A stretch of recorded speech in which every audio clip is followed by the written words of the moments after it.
प्रिय स्वजनों, वर्तमान परिस्थिति में, विपरीतताओं में समाज में लोग कई तरह की चुनौतियों का सामना कर रहे हैं।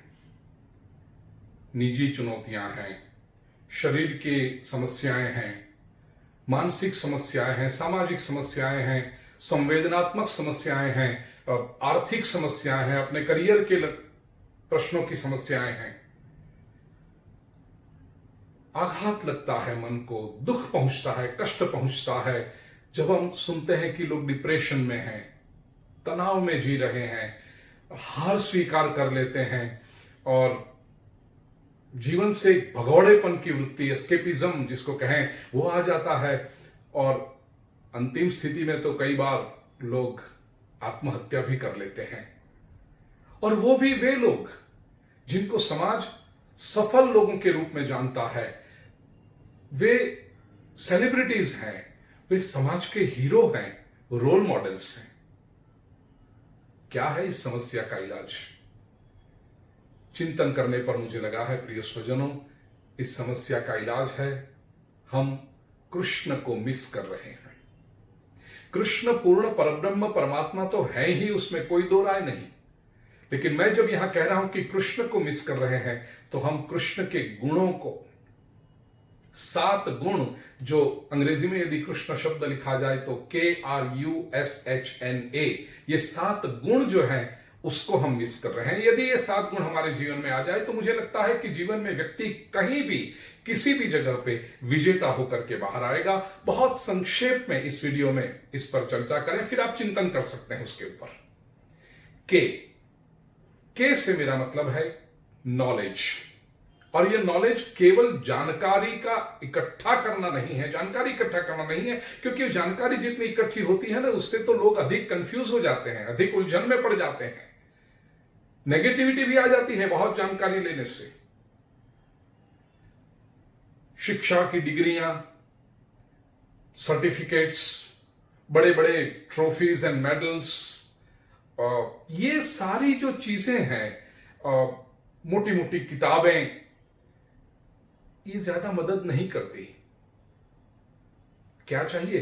क्योंकि ये सब चीजें जो जितनी इंफॉर्मेशन इकट्ठी हो जाती है ना, जानकारी इकट्ठी हो जाती है, उससे तो उलझन भी बढ़ती है और नकारात्मकता भी बढ़ती है, नेगेटिविटी भी बढ़ती है। मनुष्य को नॉलेज के रूप में चाहिए राइट, सही ज्ञान, पॉजिटिव ज्ञान, और इतना ही नहीं, प्रगतिशील, right, positive and progressive wisdom वो चाहिए, जो मनुष्य के जीवन को, मन को स्पष्ट विचार करने की दिशा दे, उसके दर्शन को, उसके जीवन के ध्येय को स्पष्ट करे। और यह बात भगवत गीता में श्री कृष्ण करते हैं।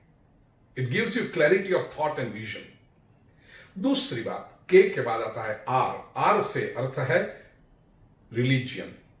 प्रिय स्वजनों, धर्म एक बहुत बड़ी शक्ति है। मैंने कथाओं में हमेशा कहा है, धर्म ये आंतरिक सपोर्ट सिस्टम है। भीतर बाहर से कोई आघात हो, कोई समस्या आए तो व्यक्ति टूट जाता है, व्यक्ति बिखर जाता है। ऐसे समय में मेरे भीतर मेरा ईश्वर विराजमान है, मेरा परमात्मा मुझे छोड़कर कहीं नहीं जाता, मेरी सारी कसौटियों के बीच में मेरा ईश्वर मेरे साथ है। ये निष्ठा, ये श्रद्धा जो धर्म की नींव है, मनुष्य को मजबूत बनाए रखती है, सक्षम बनाए रखती है।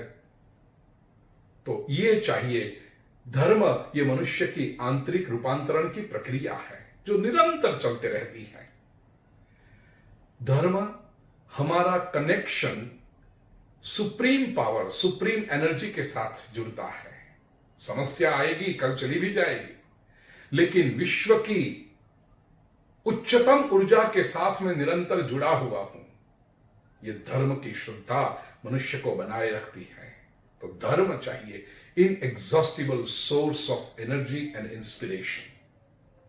तीसरी बात है यू से है understanding your true and pure self. प्रिय स्वजनों, ये सारे लोग जो जीवन से हार जाते हैं ना, उन्हें वे स्वयं क्या है वो ही नहीं पता है। विवेक चूड़ामणि ग्रंथ में श्रीमद आदि शंकराचार्य जी ने कहा, स्वस्वरूपानुसंधानम भक्तिरित्य विधीयते। स्वस्वरूप का अनुसंधान करना है हमें। मैं कौन हूं? हु एम आई? यही तो खोज हमारे अध्यात्म के ग्रंथों ने की है। We need to understand our pure self. मेरा जो विजिटिंग कार्ड है, मेरा बिजनेस कार्ड कहता है, वो मैं नहीं हूं। मेरे बारे में अखबारों में जो लिखा जाता है वो मैं नहीं हूं। मेरे बारे में लोग जो चर्चाएं कर रहे हैं वो मैं नहीं हूं। मैं कौन हूं? ये अपने प्योर सेल्फ को पहचानना मेरी दादी मां बचपन से मुझे सिखाती थी, बेटा एक बात याद रखना, सबसे बड़ा रोग क्या कहेंगे लोग।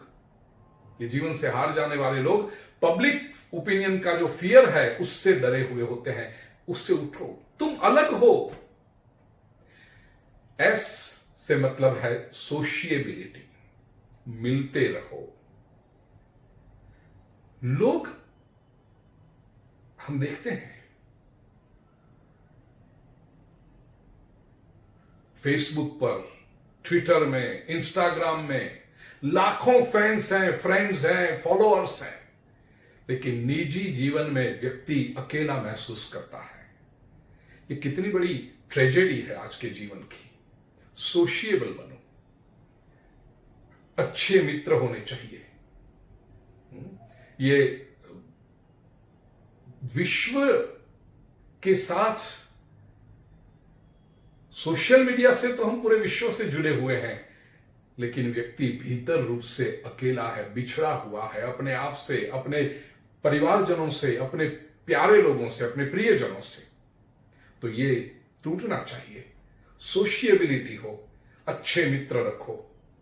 सच्चे मित्र होंगे, भले कम होंगे, संख्या बहुत अधिक होना आवश्यक नहीं है, कम होंगे, लेकिन ये मित्र अच्छे तनाव मुक्त करते हैं आपको, आपके चेहरे पर एक सुंदर स्मित लाकर रखते हैं।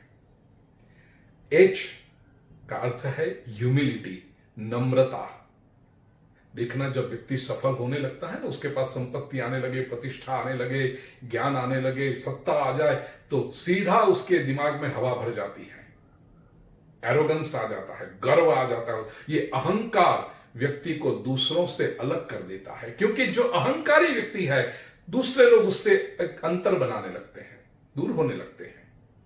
तो ये नहीं होना चाहिए, नम्रता होनी चाहिए। साथ में केवल किसी एक सफलता की वजह से मेरा अस्तित्व नहीं है, यह याद रखना प्रिय स्वजनों।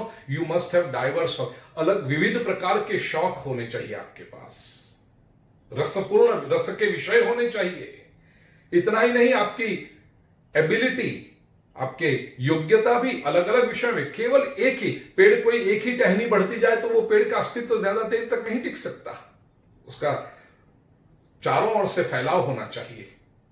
तो ये बहुत आवश्यक है। जब भी आप कोई योजना बनाएं तो केवल एक ही करके करोगे तो उसमें निष्फलता आएगी, मनुष्य को तोड़ देगी। प्लान ए आपका तैयार है, लेकिन प्लान ए यदि फेल हो जाए तो प्लान बी होना चाहिए, सी होना चाहिए, और केवल बी और सी तक भी मत रुको। मैं तो कहता हूं अंग्रेजी के अल्फाबेट में 23 और अक्षर हैं, हमारे हिंदी, गुजराती, मराठी इत्यादि भाषाओं में और 33 अक्षर हैं, और जापान में यदि जाओ तो और 202 अक्षर हैं। प्लान्स तैयार होने चाहिए। ह्यूमिलिटी।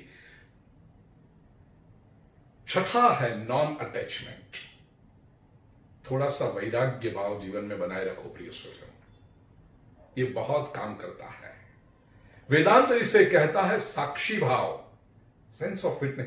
जीवन को एक नाटक की तरह देखो, सफलता आएगी, विफलता आएगी, आज आई है कल चली जाएगी, अप्स एंड डाउन्स आते रहेंगे। जैसे आप नाटक में विपरीत परिस्थितियों को देखते हो, ऐसे अपने जीवन को भी एक नाटक की तरह देखो।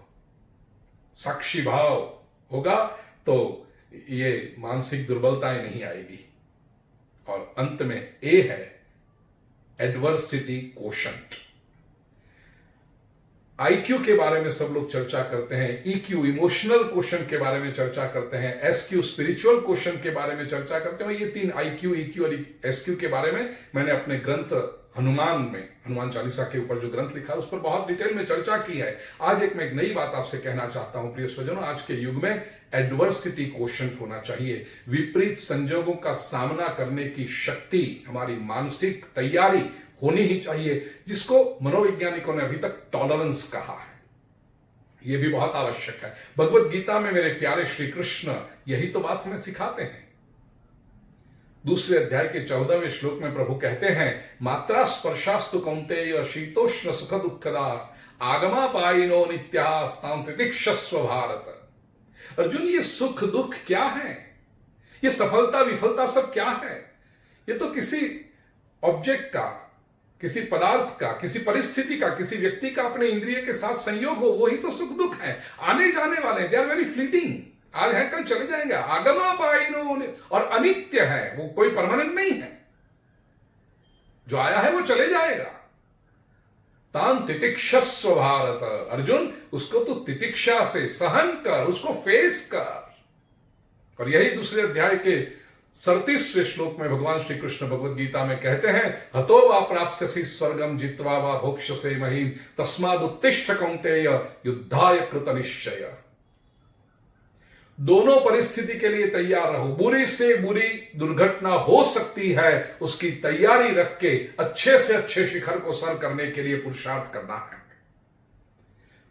सफलता के लिए जब पुरुषार्थ करते हैं, प्रयत्न करते हैं, तब विफलता के लिए मानसिक रूप से व्यक्ति को तैयार रहना पड़ेगा, नहीं तो टूट जाता है, वो बिखर जाता है वो व्यक्ति।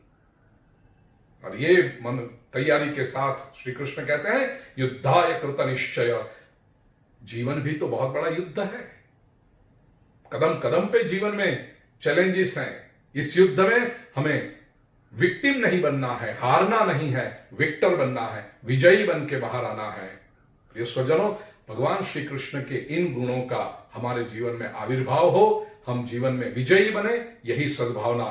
कभी भी परिस्थिति से हारना मत, विजयी बनना। शुभकामनाएं।